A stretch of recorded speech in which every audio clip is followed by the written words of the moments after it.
замок Кашел, либо скала Святого Патрика.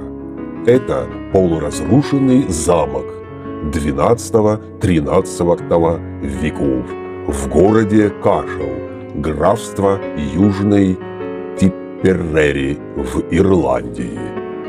Совместно местным преданиям, холм, где стоит замок, служил резиденцией местных правителей за несколько сотен лет до нормандского вторжения.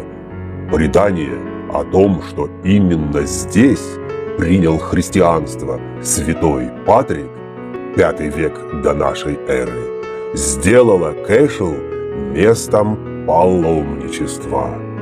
Много людей посещает это место и рассматривает полуразрушенный замок XII века.